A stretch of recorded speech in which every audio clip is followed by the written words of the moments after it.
Hi, I'm Arnie Skelton, and each week in this podcast series I'm going to offer you my top 10 tips on particular topics or themes that might be of interest to you as a teacher or manager or both.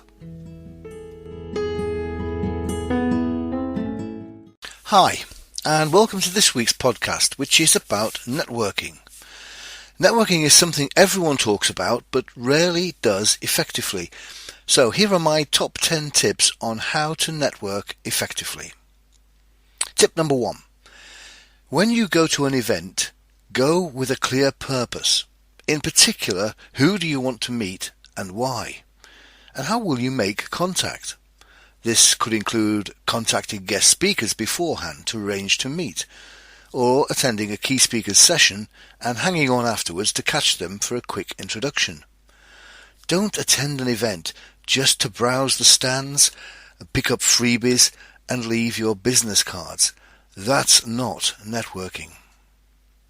Tip number 2.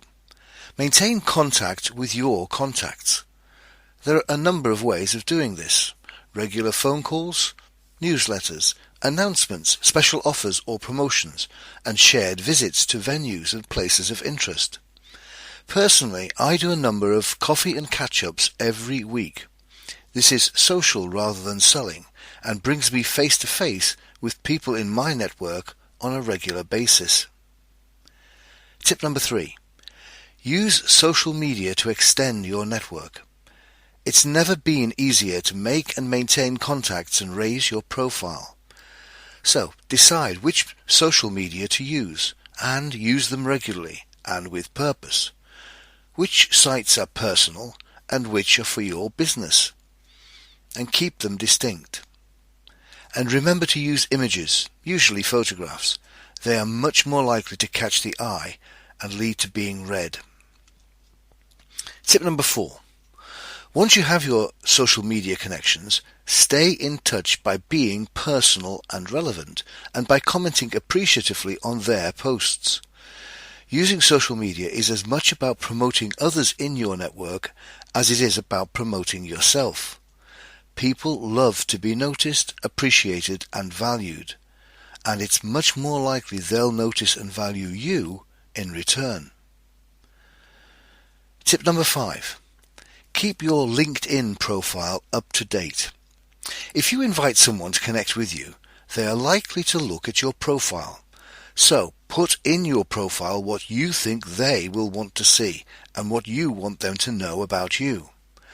And if you're an active person, then keep your profile up to date so that when anyone reads it, it feels current and active, not something when the last entry was months or even years ago.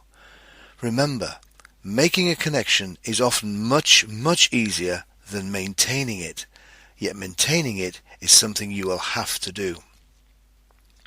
Tip number 6. Create network groups, such as those you can create on WhatsApp, around shared interests, backgrounds and themes. Then keep this group active through your own posts. Asking questions can be useful because that will prompt other members of the group to respond. Tip number 7. Don't be afraid to ask anyone in your network for help, information or advice. If they say no, you're no worse off. If they say yes, then that's what you want. So asking people is a no-brainer. And people are usually flattered to be asked, which makes it all the more likely they'll respond favourably. If someone, perhaps someone even outside your network, asked for your help, would you be flattered? It is nice to be thought of as helpful, and that someone has chosen you from amongst all the other people they could have gone to. Tip number 8. Don't be afraid to ask someone in your network to refer you to someone else. It's okay to ask anyone in your network if they know of anyone who they might know who has something of interest to you. And if they do, would they put you in touch with them? Most of us these days will use Google or an equivalent to find information, but that's not the same as making a personal contact. So ask your network to put you in touch with others you would like to get closer to or consult.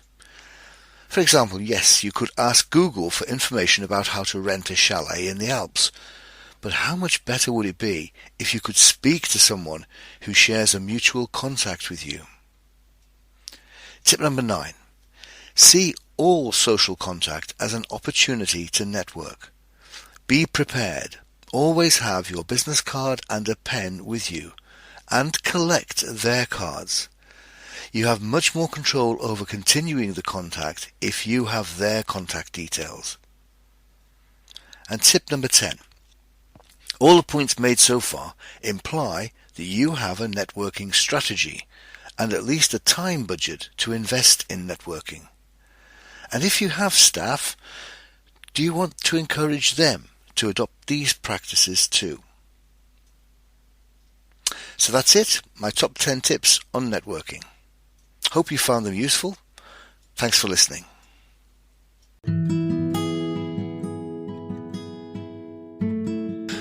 Thank you for listening. If you've enjoyed this podcast, make sure you subscribe. You will still get the podcast for free, but you will also get an alert to let you know when the next podcast is available.